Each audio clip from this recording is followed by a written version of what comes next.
The greater speeds require special G-suits to protect the pilots against the extreme pressures of G-forces. Experts predict that the increased speed of the jets and stress on the pilots will make dogfighting obsolete. That theory is soon put to the test. June 1950. 6 divisions of the North Korean People's Army swarm across the 38th parallel, the border between North and South Korea. East and West are at war, and for the first time, jets fight jets. Major Frederick Boots Blessé shows he's up to the challenge. He becomes America's leading ace in Korea. Being a fighter pilot has been in Blessé's blood since childhood. I'd want to be an ace since I first started reading about Eddie Rickenbacker in the 1920s. And that was what I wanted to do. I wanted to go to West Point, I wanted to be a fighter pilot, and then I wanted to be as good a fighter pilot as the Air Force had. He graduated from West Point in 1945, too late to see combat in World War II. He made up for that in Korea, flying over 200 missions. The goal of many of these missions is simple: kill enemy fighters.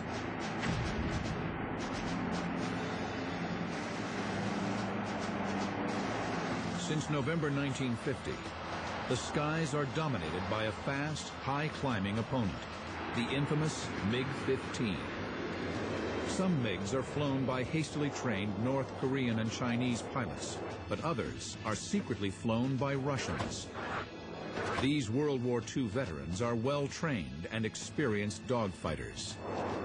The MiG was a formidable opponent because it would do a lot of things that you couldn't do. And the main thing you had to be careful of was not fighting his fight. The MiG had a better climb rate and a better turn rate at 15 and 25,000 feet, and above 25,000, it had about twice the rate of climb as the F-86 did.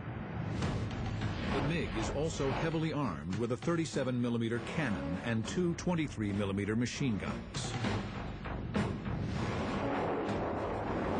The only American fighter that can match the MiG-15 is the F-86 Sabre.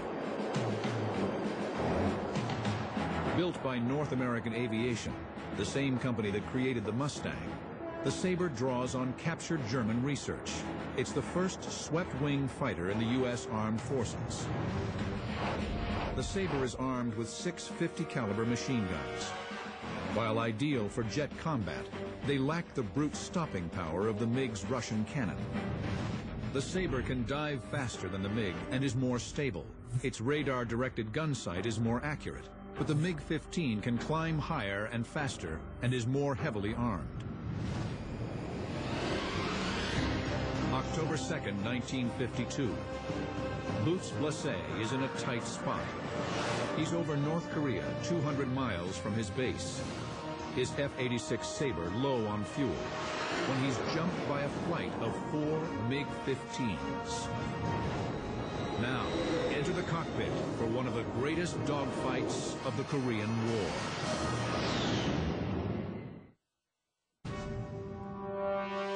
October 2nd, 1952. Major Frederick Boots Blessé leads his 123rd mission. His flight of 4 F-86s are in a hunting expedition for enemy aircraft over the most hazardous piece of sky in the war, MiG Alley. It stretches from the northeast end of the Yellow Sea along the Yalu River. MiGs dart out from their air bases, attack American bombers, then dash back over the Chinese border. The MiGs have a huge advantage. They are close to their bases.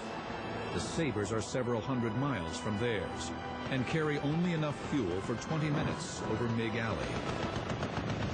Blessé and his flight are near the end of their patrol.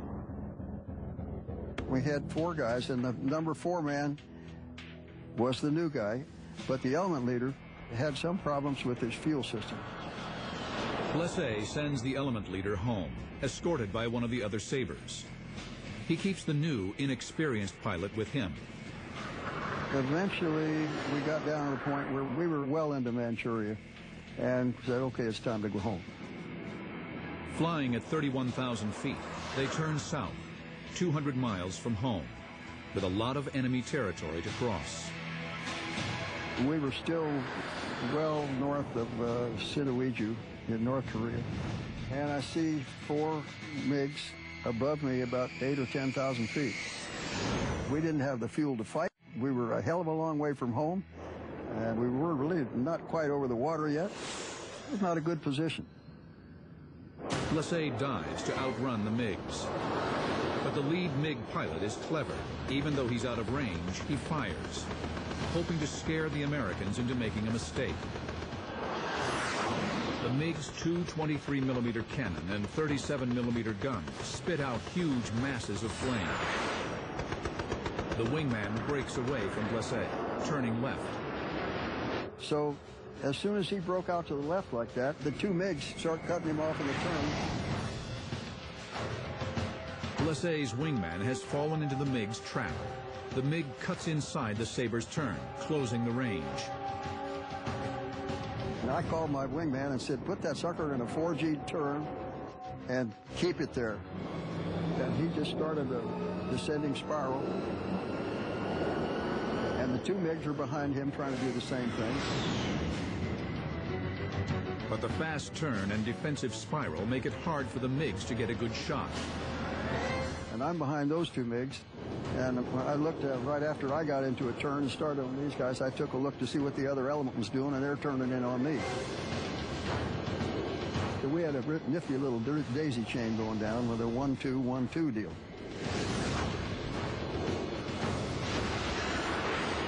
At 18,000 feet, Blessé gets the break he's hoping for. The closest MiG in front of him can't hold the spiral and slides outside the tight turn. And when he did that, I relaxed the G's on my airplane and lined him up in my gun sight. In a spiral, G-forces pull on bullets, making it almost impossible to get a clear shot. But Blessé is an expert marksman. A bunch of stuff flew off of him, some stuff out of the engine puff, and off he went. He took off.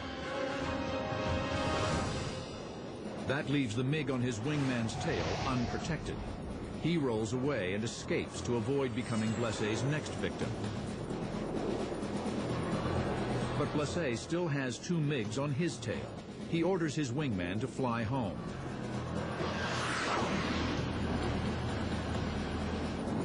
Rounds from the 2 remaining MiGs shoot past Blessé's canopy. I'm in a turn because these guys have just fired over my canopy. I increased the G's and made them slide out to the right.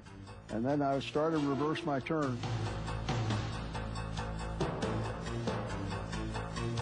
Boots, using his training and experience, pulls up, reverses into the MiG, then rolls over in a dive. He's now above and behind the MiGs, ready to attack. And the minute I did that, this guy could see that he was going to be had if he didn't do something. So instead of trying to turn with me, he just rolled into me and headed for the deck, and his wingman went with him. Blessé lets the MiGs escape. He has no choice.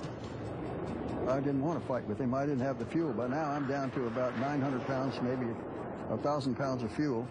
I'm damn near 200 miles from home. And I'm already starting to calculate whether I can make it or not. Blessé climbs to save fuel and reaches 11,000 feet. Then, out of the corner of his eye, it's another MiG on his 10 o'clock, closing fast. I thought, boy, school is really out. I can't even go 1 turn with this guy. I don't have the fuel. Above all, I've got to get out over the water. But Blessé, still over North Korea, is a long way from the Allied-controlled sea. Enemy propaganda broadcasts have singled him out by name. As America's leading ace, he's a sought-after prize. It hadn't been more than 2 weeks since Pyongyang Sally had been on the shortwave radio, and she said, "Oh, Major Blessé, I see you got your 8th kill today, but we're going to get you, and when we do, we're going to hang you from the Han River Bridge."